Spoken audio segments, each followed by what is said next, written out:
윤석열 대통령 당선인 쪽에서는 그냥 속수무책으로 당할 수밖에 없느냐?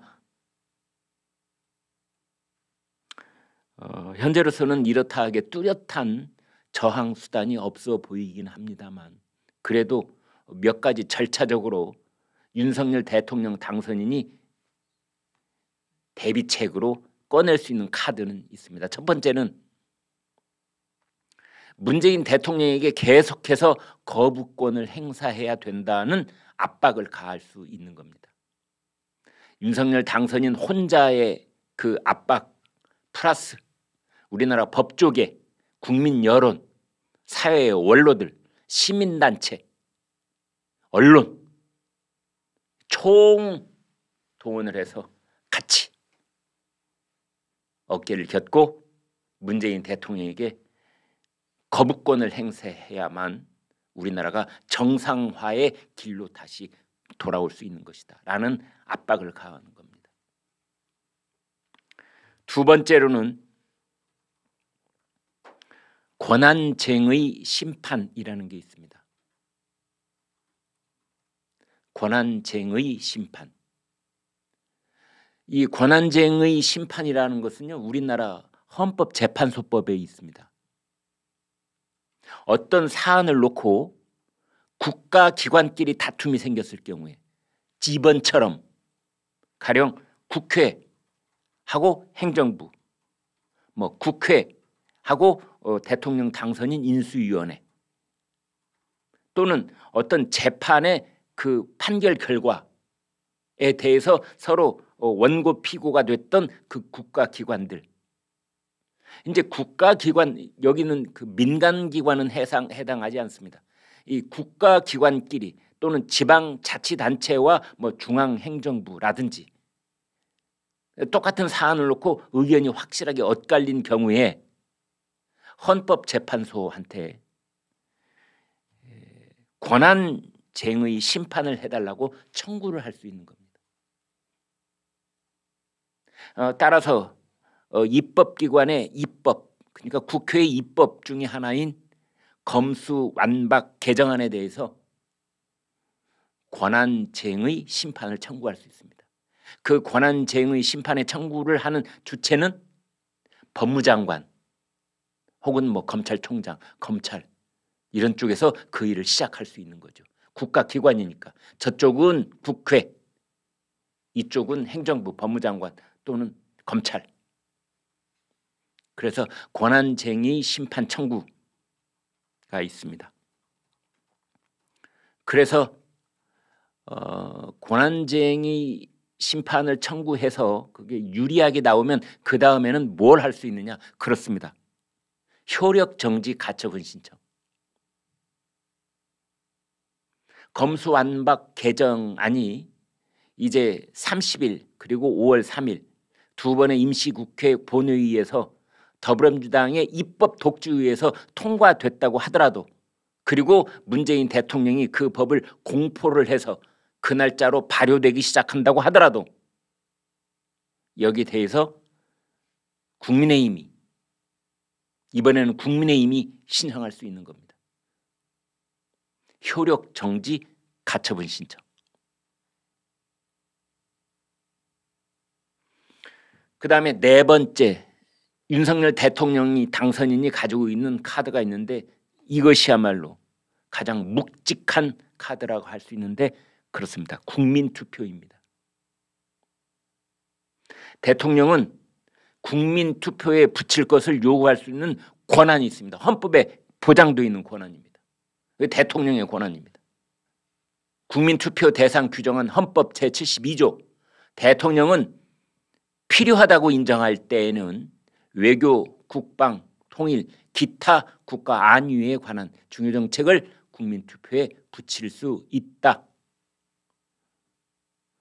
검찰청법 개정안이 외교, 통일, 국방은 아니더라도 중요한 국가 안위에 해당되느냐 안 되느냐, 이것이 관건이 될 수가 있는데, 일단 대통령이 우리나라 검찰에서 수사권을 완전히 박탈하는 것이 나라의 안위를 위태롭게도 할 수 있다라는 공론에 성공한다면 충분히 국민투표에 붙일 수 있는 겁니다. 그래서 이 검수완박 그 개정안을 대통령이 국민투표에, 그것도 6월 1일 날 지방선거가 있는 날에 그냥 함께 묶어서 국민투표에 회부할 수 있다. 이제 이것은 아주 우리나라 현대 정치사에서 가장 큰 사건 중에 하나가 될 수도 있습니다. 물론 대통령으로서는 어떤 정치적 부담을 매우 상당 부분 거기에 걸어야 하는 그런 부분이 있습니다. 문재인 대통령 입장에서는 검수완박은 곤란하다라고 국민투표를 실시했는데 국민들이 찬성을 해버리면 대통령으로서 어떻게 되겠습니까? 입지가 매우 좁아지는 거지요. 그 다음에 또 나오고 있는 얘기 중에 하나는 이참에 국회 해산도 국민투표에 붙여보자. 예전 헌법에는 대통령의 국회 해산권이 있었습니다. 그래서 국회가 말도 안 되는 짓을 할 경우에 행정부의 수장이자 국가 원수인 대통령이 국회를 일단 해산을 하고 60일 이내에 국회의원 총선을 다시 치를 수 있도록 하는 그런 규정이 있었습니다. 프랑스에도 있었습니다. 프랑스에서는 제가 그곳에서 근무할 때 국회 해산권을 대통령이 행사하는 것을 직접 본 적도 있습니다. 여소야대일 때, 그럴 때 국회를 해산을 합니다. 대통령이 일을 하기 위해서는 2년 전, 3년 전에 있었던 국회의원 선거, 그때의 민심이 이제 3년 뒤 내가 새로운 대통령이 되면서 그 민심이 달라졌으니 다시 한번 민의를 묻겠다 하는 것이 국회 해산입니다. 그래서 여소야대를 바꾸려고 하는 겁니다. 여대 야소로. 그래야 일을 할 수 있는 거 아니겠습니까?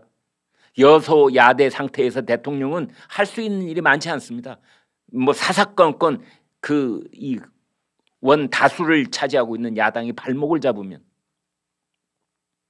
그래서 그러한 상태로는 나라가 제대로 운영이 될 수 없기 때문에 그것을 근본적으로 뜯어고칠 수 있는 것이 바로 대통령의 국회 해산권이고, 그것을 행사를 해서 국회를 해산한 다음에 다시 원을 구성하는 겁니다. 정부 여당이 다수당이 될 수 있도록. 거기에 실패하면, 만약 대통령이 당선된 다음에 3월 9일 날 대통령이 당선됐는데 6월 1일 날 국회 해산을 하는 그 행사 권한을 가령 발동을 시켰다고 가정을 해보겠습니다. 여기에 실패하면 대통령으로서는 치명상을 입는 것이지요. 오늘 화제는 탁현민 의전 비서관이 한 말입니다. 이런 말을 했습니다. 퇴임 후 문재인 대통령을 걸고 넘어지면 내가 물어버릴 것이다. 기가 막힙니다. 본인이 사장께라는 걸 만천하에 공표하는 말입니다. 내가 물어볼 것이다. 왈왈왈. 참, 정말 이런 말은 처음 봅니다.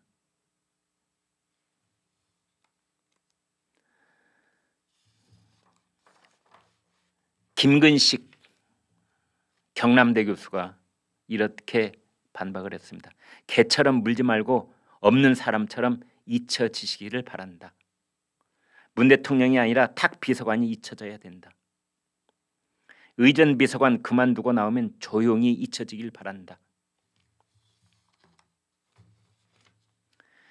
진중권 전 동양대 교수가 이렇게 말했네요. 탁현민 의전 비서관한테 입마개를 하고 다니지 그러느냐. 입마개 안 하고 데리고 다니면 문재인 대통령이 벌금 물어야 한다. 오늘 그래서 화제입니다. 원래 개는 달 보고 짖지 않습니까? 아까도 말씀드렸다시피 우리나라에서는 달 얘기 잘못하면 아주 곤욕을 치르는데요. 달이 문재인 대통령을 상징하는 그런 말도 되기 때문에 그렇습니다. 또 우리 속담에 짖는 개는 물지 못한다 이런 말도 있지 않습니까? 그래서 두려워할 것은 아닌데 그냥 오늘 아침에 화제가 됐기 때문에 여러분과 얘기를 나눠봤습니다.